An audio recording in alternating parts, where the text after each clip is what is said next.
शिवपुराणात सांगितलेले मकर संक्रांतीचे तिळाचे उपाय. मकर संक्रांतीच्या दिवशी गुप्त दान करावे. तर एक लाडू बनवला जातो गूळ आणि तिळाचा.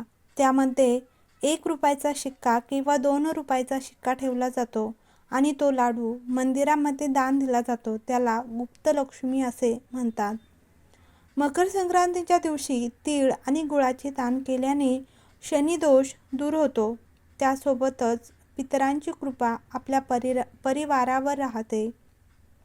मकर संक्रांतीच्या दिवशी भगवान भोलेनाथांच्या पूजेचा दिवस असतो. त्या दिवशी खूप जास्त प्रमाणात दान करावे.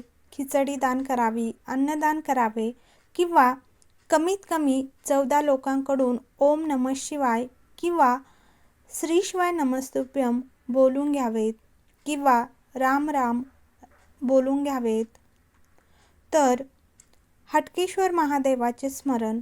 मकर संक्रांतीच्या दिवशी शिवलिंगाला शुद्ध काळे तीळ किंवा पांढरे तीळ, खडे नसलेले पाहिजेत, असे तीळ अर्पण करावेत आणि हटकेश्वर महादेव यांच्या नावाचा जप करावा. तिळाचे सेवन. भगवान शिवांना अर्पण केलेले तीळ 3 दिवस रिकाम्या पोटी थोड्या प्रमाणात खावे.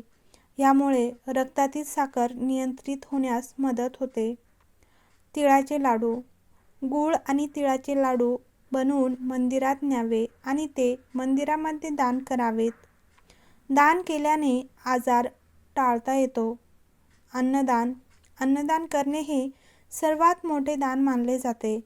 वैकुंठ प्राप्तीचा मार्ग आहे. काळे तीळ आणि गूळ. काळे तीळ, गूळ किंवा तिळाची खिचडी दान केल्याने सूर्य आणि शनी दोघांचेही आशीर्वाद मिळतात, ज्यामुळे घर, धन आणि समृद्धीने भरते. स्नान केल्यानंतर तांब्याच्या भांड्याने सूर्याला पाणी अर्पण करावे. पाण्यात लाल फुले, तांदळाचे दाणे, रोली आणि काळे तीळ मिसळावे आणि मंत्राचा जप करा. आदित्य हृदय स्तोत्र आणि सूर्य चालीसा पठण करावे. ह्यामुळे कुंडलीत सूर्य बलवान होतो. गंगाजलाने स्नान करा आणि पिवळे कपडे घाला. घरी खिचडी तयार करा आणि तुमच्या आवडत्या देवतेला अर्पण करावी. आरोग्य आणि शांती चांगली आहेत. सूर्य आणि शनिदेवाला प्रसन्न करण्यासाठी तिळाचा वापर विशेषतः महत्त्वाचा आहे. काळे तीळ आणि गुळापासून बनवलेले लाडू खाल्ल्याने घरात सुख आणि समृद्धी येते. तर त्यांचे दान केल्याने सूर्य आणि शनी दोघांचेही आशीर्वाद मिळतात. मकर संक्रांतीच्या दिवशी अशी एक श्रद्धा आहे की मूठभर काळे तीळ घेऊन कुटुंबातील सर्व सदस्यांच्या डोक्यावर 7 वेळा ओवाळून घराच्या उत्तर दिशेला फेकल्याने अनपेक्षित आर्थिक नुकसान टाळण्यास मदत होते आणि घरात सुख समृद्धी येते.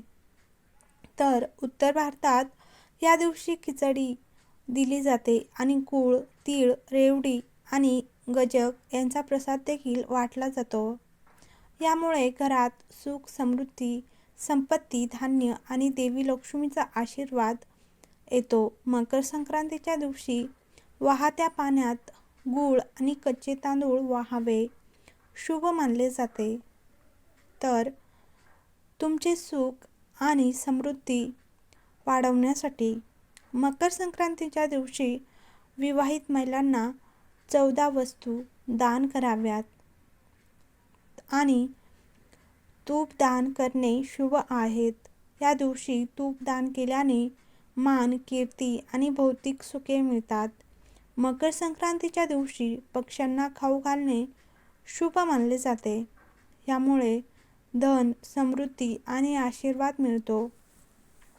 तर स्नान. मकर संक्रांतीच्या दिवशी पवित्र नदीत स्नान केल्याने तुमचे पुण्य 1000 पटीने वाढते. तर शनीची पूजा. मकर संक्रांतीच्या दिवशी सूर्यदेवाने आपला क्रोध सोडून आपला पुत्र शनीच्या घरी गेला, म्हणून ह्या दिवशी शनिदेवाची पूजा केल्याने शनिदोष दूर होतो आणि सर्व आर्थिक समस्या दूर होतात. दान. मकर संक्रांती हा दानासाठी सर्वोत्तम काळ मानला जातो. ब्लँकेट आणि मिठाई दान करणे देखील शुभ मानले जाते. गूळ, तूप, तीळ आणि खिचडी दान करणे देखील खूप शुभ मानले जाते. तर दिवा लावणे. मकर संक्रांतीच्या दिवशी एक शुद्ध तूप भरलेला दिवा आणि दुसरा तीळ तेलाने भरलेला दिवा लावावे. डाव्या बाजूला तिळाच्या तेलाचा दिवा आणि उजव्या बाजूला तुपाचा दिवा लावावे. तर मकर संक्रांतीला सूर्यदेवाला पाणी अर्पण करावे. तर संक्रांतीच्या दिवशी तांब्याच्या भांड्यात शुद्ध पाणी भरावेत. त्यात कुंकू, तांदळाचे दाणे, काळे तीळ आणि लाल फूल घालावेत.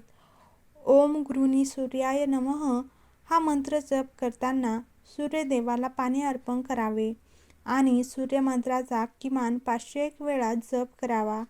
त्यानंतर पूर्वजांना काळे तीळ मिसळलेले पाणी अर्पण करावेत. संक्रांतीच्या दिवशी हा उपाय केल्याने पूर्वज वर्षभर आनंदी राहतात आणि समृद्धीचे आशीर्वाद देतात. तर ज्योतिषशास्त्रानुसार काळे तीळ 1 तासासाठी थोड्या पाण्यात भिजवावे. ते गंगाजलात मिसळावे. त्यानंतर ह्या पाण्याने स्नान करावे. असे मानले जाते की असे केल्याने रोग आणि दोष दूर होतात, जीवनात सकारात्मकता येते आणि आर्थिक स्थिती सुधारते. तर मकर संक्रांतीच्या दिवशी भगवान विष्णू आणि देवी लक्ष्मीला काळ्या तिळाचे लाडू अर्पण करावेत. असे केल्याने धन वाढते आणि देवी लक्ष्मीला प्रसन्न होते असे मानले जाते. ज्योतिषशास्त्रानुसार मकर संक्रांतीच्या दिवशी हवन करावे. हवनात काळ्या तिळाचा वापर करावा. हवन करताना सूर्यमंत्राचा जप करावा. असे मानले जाते की असे केल्याने आर्थिक समस्या दूर होतात. तर मकर संक्रांतीच्या दिवशी स्नान केल्यानंतर काळे तीळ, गूळ किंवा काळ्या तिळात मिसळलेली खिचडी दान करावी. असे केल्याने शनी आणि सूर्याचे आशीर्वाद आणि भौतिक सुखे मिळतात असे मानले जाते. तर तुम्हाला हा व्हिडिओ आवडला असेल तर लाईक करा, कमेंट करा आणि चॅनलवर नवीन असाल तर चॅनलला नक्की सबस्क्राईब करा.